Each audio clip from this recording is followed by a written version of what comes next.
Blog Talk Radio. Welcome to Conversations Live, where we bring you the best in music, books, entertainment, and current events. When the movers and shakers of the world have something to say to you, they say it to us. Now, here is your host, Cyrus Webb. Good evening, everyone, and welcome to another edition of Conversations Live, where we connect you with the artists and authors you love who bring you the music and books you can't get enough of. I'm your host, Cyrus Webb, and first I'd like to thank those joining us at 92.3 FM, also our friends out of Baton Rouge at KCPI Radio, and then, of course, all of our listeners listening to us online worldwide through blogtalkradio.com, with us through our switchboard, our live chat, or even our podcast. We're glad to have you with us. We have a great show for you today, and glad you all could join us for it.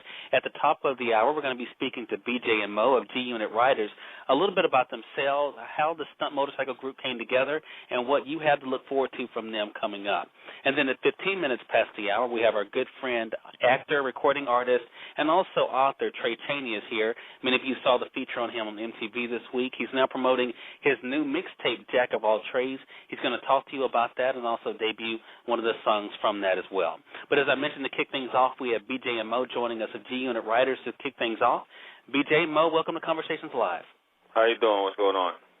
Do good, man. Glad you all could be with us. Look, we're going to get into what G Unit Riderz, the stunt group, actually is in just a moment. Before we do, though, why don't you tell our listeners a little bit about yourself? Okay, well, I'm BJ. My brother is Mo. We're the ones that came up with the idea for G Unit Riderz. We've been riding for about 20 years. We've been with different teams at different points, and we just got to a point where we just feel like we needed to start our own thing where we could just have creative control and do what it is we wanted to do. You know what I mean? So, I mean, as far as working as a motorcycle group, I know we hear all the time, and we've had on this program had other motorcycle families on. I mean, what kind of was it that drew you to motorcycles in the first place? Well, we actually got started from motorcycles. This is some years back. A very good friend of ours, 50 Cent, he actually rode motorcycles. So he used to, always come through the neighborhood on the motorcycles going crazy, and it's like I was always scared of him.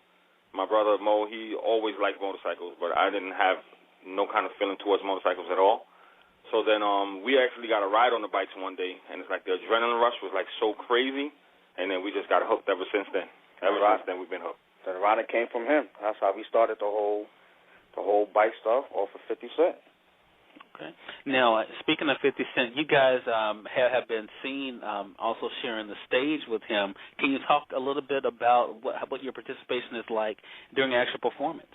Oh, man, it's a good experience. You know, we get to hang out with 50 and Lloyd Banks, Tony Ayo. You know, we get to be on stage, jumping around with them, having a nice time. You know, we get to actually cross over into their world and see how it is from an artist's perspective, you know, as they perform songs, their hits, and watching the response to the crowd and everything. It's a very good experience. Very good. Yeah, we love it. We love being on stage. We love that.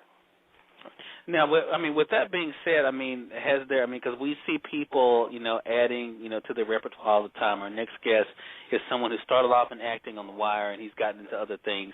Do you guys, is music something that you guys are interested in? Well, well, we love music. Absolutely, but as far as us making music, nah, that's not our thing. We leave that up to the professionals. That's not our thing. If we can't sing, we can't rap. Well, we can definitely ride a motorcycle though. That's for sure. Well, look, I can definitely attest to that for myself as well. I'm not a singer or rapper, but it is interesting though, because I do think it's great that people who can just be supportive of each other. They don't necessarily have to be able to do the same things, that you can be supportive of other people and let them know that you're there for them. And it seems as though that togetherness is something that's interesting for the G Unit Riderz. Now, Mo, I think, it was BJ, when I initially spoke with you, you were telling me that there's a set number of guys. Talk to us about that process. I know you two are the founding members, but talk to us about the other members and how that works. Okay, yeah. G Unit Riderz is a team that consists of 4 people. And we're actually looking for a female rider to make it 5, but it's an exclusive team. We're 50 Cent's team, so we'll go on tours, we'll do all the shows like photo shoots, magazines, the videos.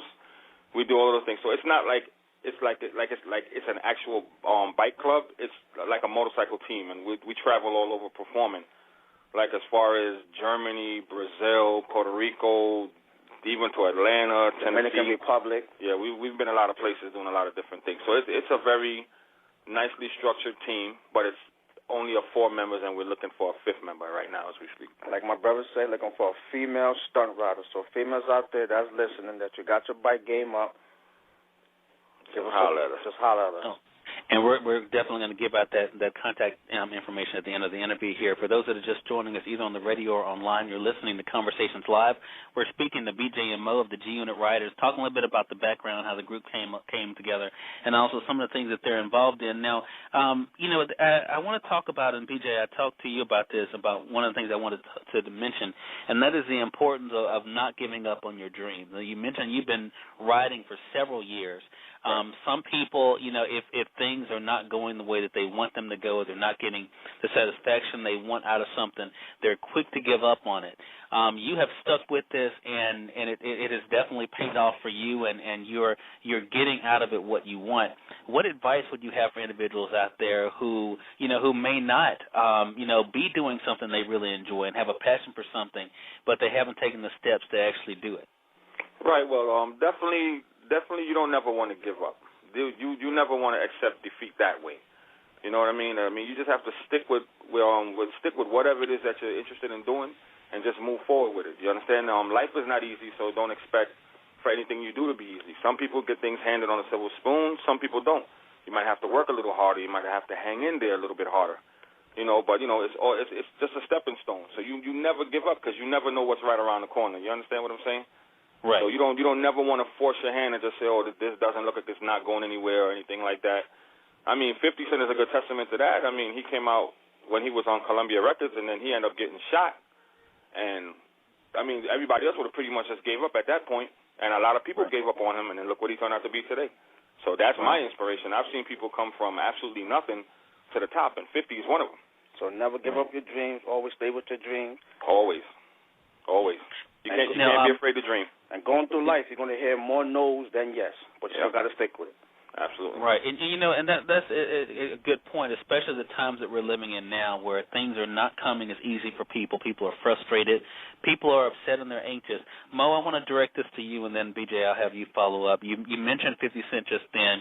He is someone that I definitely have a great deal of respect for. I read his autobiography, From Pieces to Weight, and it's amazing what his journey has been like. I'm curious, though. That book shows a side of him that a lot of people probably don't know. You guys have been around him for years. Mo, I'll have you start with this, and then BJ. What do you think would surprise people the most about him that you've gotten to see over the years? Well, he's very intelligent, and he's very smart as a businessman coming from the streets. Definitely. Mm-hmm. And I think, you would have to be, right? To be able to do, to do the things that he's done. And for you, BJ, you mentioned his example and what he went through after getting shot, and how, some people didn't want to have anything to do with him after that, but he didn't give up, and he used that to his advantage. Right. What have you learned from that, from what 50 has shown through his own career? It's self-explanatory. You gotta go for broke. You gotta think big. You gotta go big, or you gotta go home. It's that simple. You can use a tragedy and turn it into a life learning experience, and you can use it into your benefit. That's what he's done. So like a lot of times, it's like I'm not busy talking. I pretty much just watch everybody around me. I watch my surroundings, and I watch what that person did to be successful to where he got to where he is, and then I try to follow the same footsteps. Do you understand? Right. Because obviously they did something right, so Exactly. He came from nothing. He came from the streets. He came from sleeping in a grandmother's basement from multi-million-dollar houses. So let everybody know it can and it could be done. Just follow your dreams. Put your best foot forward. Yeah, because he was definitely 100% the underdog, 100%.